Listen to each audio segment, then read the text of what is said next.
is For, and today I wanted to be playing around with some items. I have some new, some old, some things that I'm wanting to kind of make some decisions on, and some things I've already made decisions on, so it's very exciting. I am up a little early, and we have this dark side situation again. I will figure out lighting for this new setup shortly, hopefully. Anyway, here we are. So what I wanted to do besides playing with things is kind of be able to see some of the cream products that I've got. And I do rest a lot on powder, but I do have a cream selection of things, but I feel like I've been kind of overwhelmed lately by cream products, but I do want to be utilizing them. So here we are. It's one of those things. So we're gonna get ready. I have my hair back. It's still wet from the shower. I have a stand-up meeting this morning, bright and early. I don't know why they call it a stand-up meeting because everybody's still mostly sitting down. So anyway, there you have it. But we're gonna start from square one. I'm gonna use one of the Rare Beauty primers. This is okay, the Diffusing primer. So that's where we're starting out, is Diffusing today.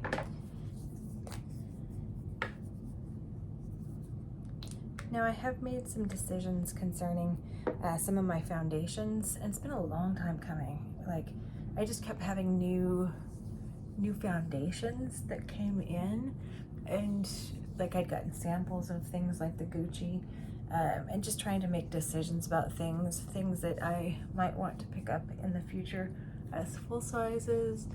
I'm trying to figure out if certain things, the fragrancing bothers me enough to completely say they are a no-go. Fenty, the shade Drops, shade 3, an old favorite. I just wanted to have the best possible going forward with my base today, since I was going to be experimenting with a lot of different things, and also still healing on the neck area. So that's an ongoing process. I've just been treating it with my Tatcha toner, and then the Tatcha Indigo cream, and just gently exfoliating in the mornings, and just trying to keep it moisturized and not itch it too much. It's a rough thing when your skin is healing when things are going on with it. So anyway, these Fenty shade Drops, just some of my favorite, and I always feel like I can get just a pretty good application of it straight out the gate. I don't have to babysit it much, and I can just throw it on with my fingers, which as I age has become kind of my favorite way of applying. I'm going to do the Rare Beauty, these are the under eye, the brightening, which I need. I did an eye mask the other day, and just like, I was like, I need to do this more often. It's all those things. It's the weird thing about self-care, is that a lot of times it's just these little simple things, and you forget just how much you're not doing. It always surprises me, because I feel like whenever a person's in crisis, like, you oftentimes really forget what sorts of things you have at your disposal, you know, what little things you can do. I think that's some of it's, I know I went through a time when I was in grad school that I was depressed. And I was going to therapy and all of that. And one of the things that they had me do was write down things that either had happened to me that were great in the last year, or that I had done well. And it could be, you know, anything. So like, I was really struggling. And so finally I'm like, well, I'm a good pet parent to my cat, and things like that. And it wasn't until I got less depressed that all these things came flooding back, because that same year I had presented at a conference, and which is huge as far as academically. It was a pretty well well-known and respected conference for those who taught composition and English on a college level. And I presented a paper, which I was very, very proud of. The theme of the conference was on metacognition, which had just so happened to be what I was working at.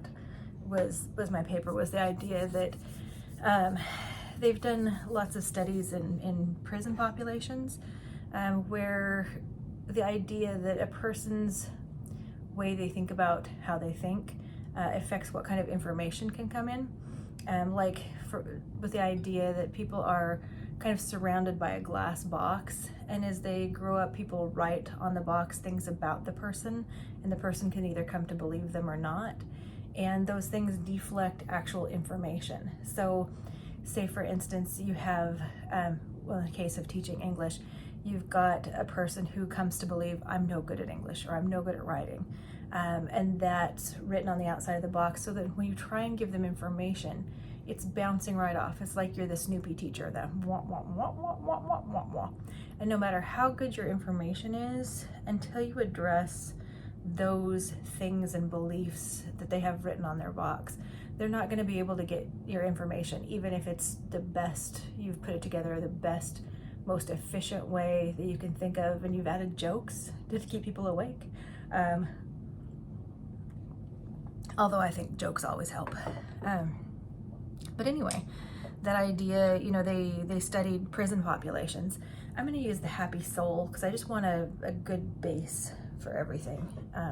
I love this formulation. I can't wait till they make some.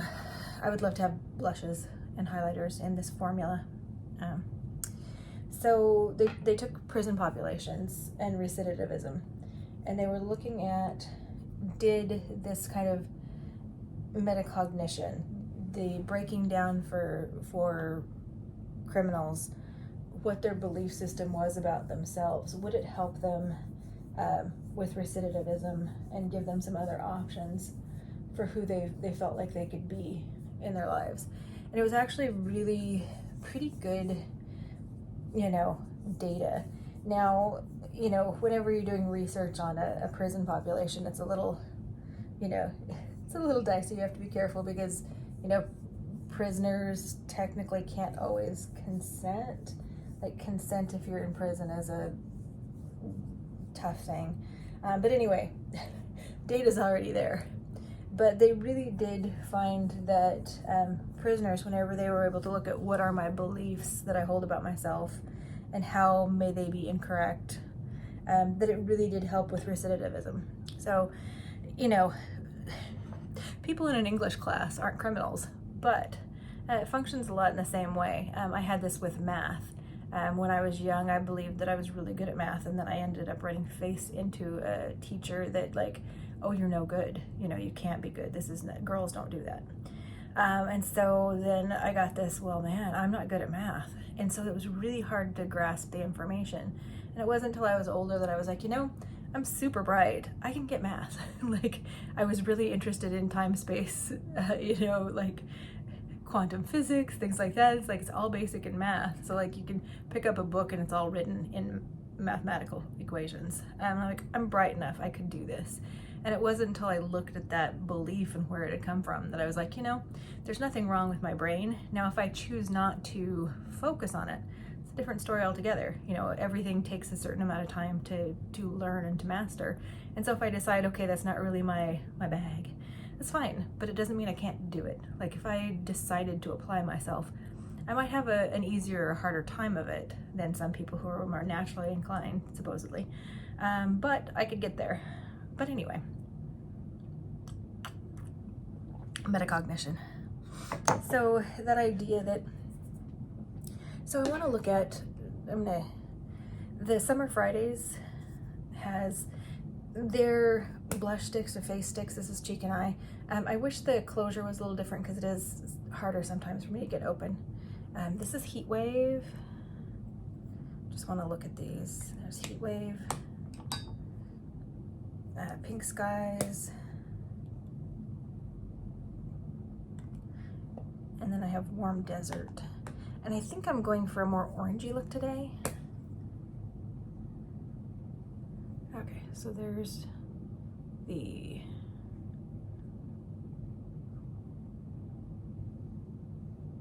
Heat Wave, Pink Skies and Warm Desert. I think we're gonna go with Heat Wave. Now I did get, I was showing you guys on my last video, Lucky Chick.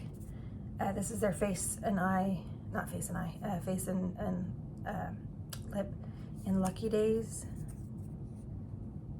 It has more of the, a little more like the NARS blush stick, but that's that there on the end. Maybe we'll try that paired with a little bit of the Heat Wave. We'll see how it goes. Okay.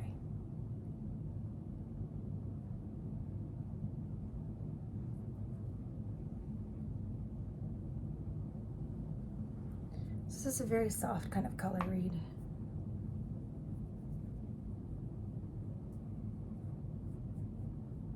This feels a little more emollient and a little less slippy than the Rare Beauty, the bronzer. But it's going on pretty nicely. It's just settling in, just kind of a light color read. So we're gonna go back in with the Heat Wave. Being a little more, well, I don't know that I'm being more precise in my application.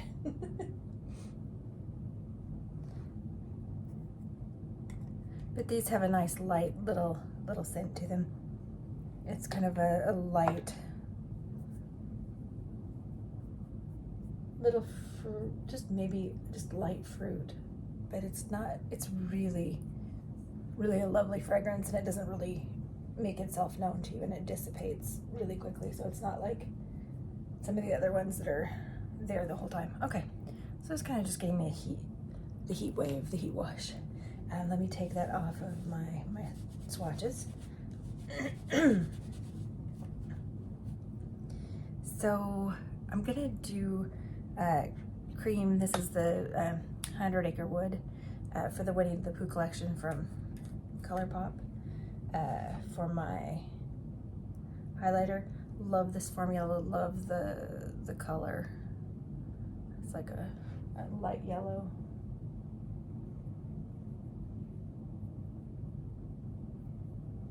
And it smooths on so nicely. It's such a lovely formula.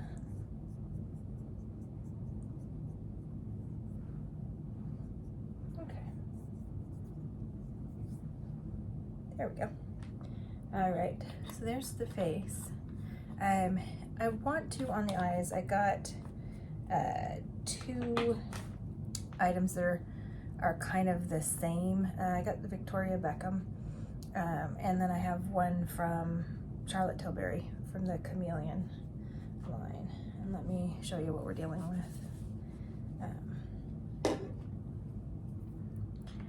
So this is the Victoria Beckham, and what color am I in? I think this is the olive. Nope, it is the eyewear formula, and it is bottle green. So I'll show you that first, and it's one of these guys. Very smooth formulation. This one wears really well.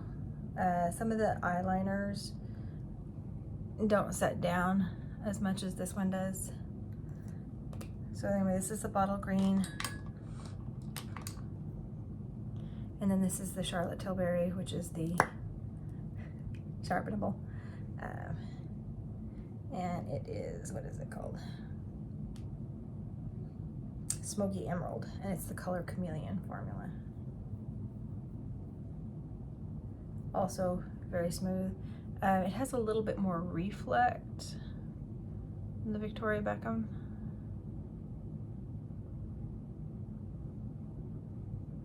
So they're just slightly different, and especially if you play with them in the light. But I've been wanting to play with these some. So I think the Victoria Beckham has like a little bit of a brown undertone to it. so it shifts. So you've got lighter and darker. So what I wanted to do was play with these and then add to it the Urban Decay. This is the Foxy, this little mini palette. So I think what I'll do is go with the Charlotte Tilbury on the top, and then I'm going to do Victoria Beckham on the bottom lash, and then we'll see what we can build on with the Foxy palette. So here we go. Just gonna slather this on. So I'm looking for like a green smoky eye today.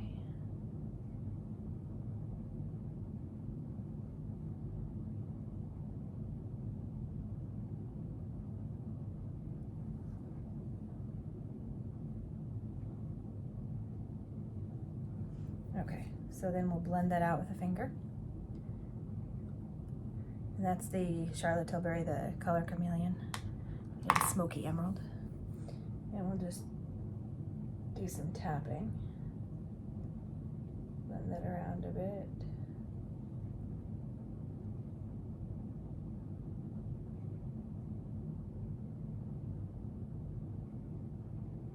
Okay.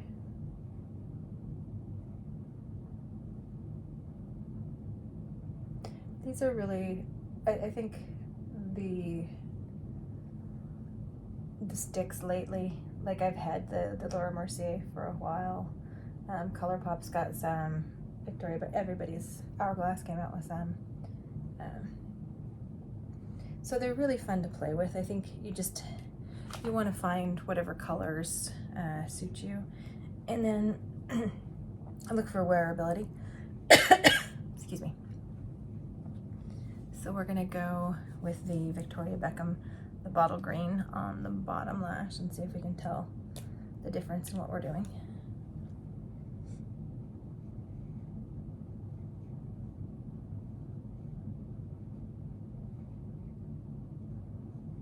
Also very smooth.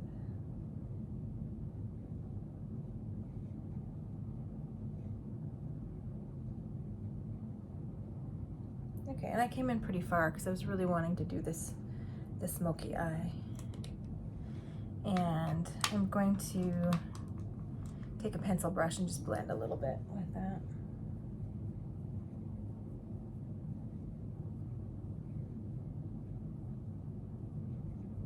Make sure we've got the softened edges.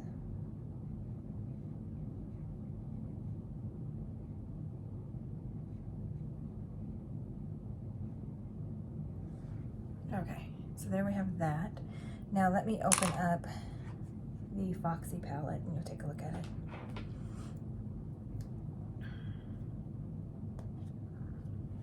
Okay, so this is the Foxy palette. Doesn't go super deep, and that's why I think it's good to play with these guys. So we're gonna go with gonna have this be blending up towards the brow, and then we're going to play with the shimmery shades with this. This makes a very pretty look by itself, and you can get it decently dark, and then if you come in with a liner, you can get a little deeper than that. So let me grab a little fluffy buff. What I meant to say was grab a little fluffy brush. It's funny because I could say Metacognition this morning, but fluffy brush, no, too much. Okay, so I'm bringing this up. And this does have a just cream color in it. So if we wanted to, we could go ahead and take the cream color and just go up through here a little bit and just give it a little more of the cream color. And now I'm going to just take a fingertip and do this kind of beigey color towards the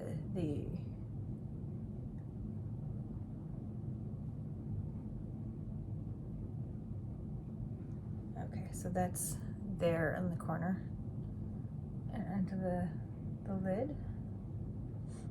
So this should have pretty good lasting power. I don't find too much creasing whenever I've done powder over things. If I just leave it with the other products, I use a lot of eye cream, so eventually things will crease if not. So then last thing, I'm going to go in with this color over this other side so we get the sheen to it. And I'm also doing a finger application of that.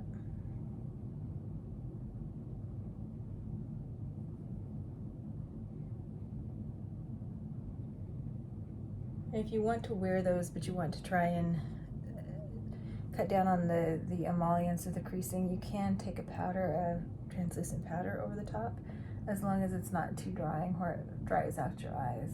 You don't have to do that, but I'm liking this. I am liking it. That way you can set things with powder. Just make sure that you know, you're using a clean brush or anything around your eye area if you can, and that it should technically, now this is me trying to take these off with a wipe.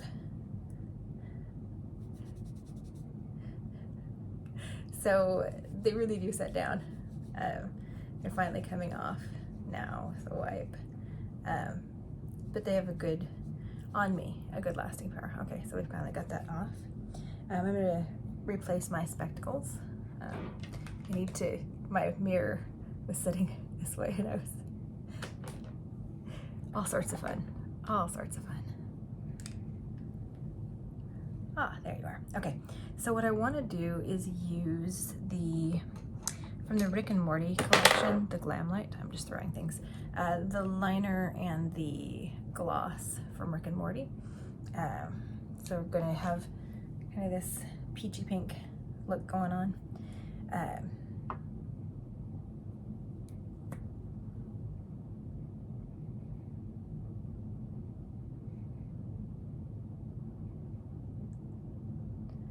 Now this is the pencil, the sharp purple version. The one that just came out with the Hershey's is the twist up, the retractable twist up. This one seems a little creamier than like the ones that are in the Frosted Flakes palette, not palette, but collection that I really love. These seem a little creamier, but they're still in the Charbonneau form. Now I'm gonna fill just a little bit because I want just a little more of the deeper color.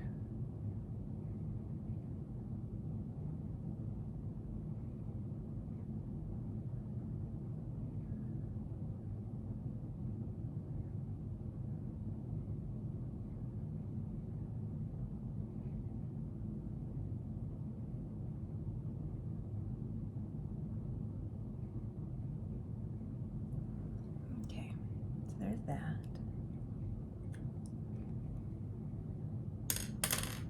Okay, and then this is the gloss that goes with it, that came with it with Rick and Morty. Now this is kind of it's got a peachy gold shimmer to it, and it's pretty blingy. So I could just put just a tiny bit on and call it a day.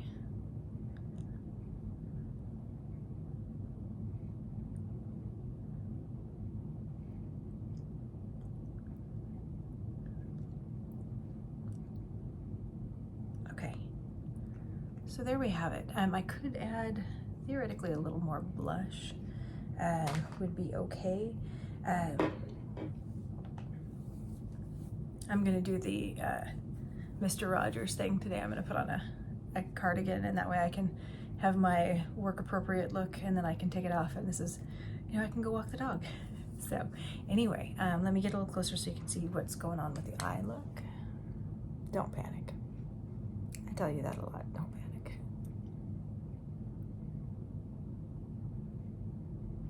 And I feel like I also could go in with the Colourpop, the 100 Acre Wood highlighter, and do some inner corner highlight. But I just kind of wanted to keep it super smoky, and I don't want to look like I'm crying for our stand-up meeting, because those inner corner highlights I have to be careful with the angle for that. Okay, so I feel pretty good about things. Just a real quick update. I finished the the CeraVe wipes, makeup remover wipes. I don't like it on my face because it tends to sting just a little bit with my sensitive skin, but it makes perfect for taking off swatches. I rebought the one size. These are huge. Have a scent to it, are kind of, you know, emollient, kind of leave behind some skincare ingredient feelings to them. So I do like those. I did decide I'm going to be decluttering the breakfast in bed. I love this palette, but I realized while I was thinking about whether or not it was going to stay in the collection, that I've had this quite a bit before pandemic. Sorry, that was my maximum safe distance alarm for work. I've had this palette pre-pandemic, and I just kind of forget sometimes that, you know, things really do have expiration dates when you get past a certain point. And I think that I am getting, you know, it's been a long time. So anyway, this is going to be decluttered and not passed along, because I think probably it's getting to the point where it's needing to be retired. So anyway, that was today's Get Ready With Me. Hope all of the discussion about metacognition did not fry the brain for the morning. So anyway, hope you are well and that you are managing those things that are written on your wall, on your belief system. So anyway, sending love to you guys, and we'll see you in the next video. Bye-bye.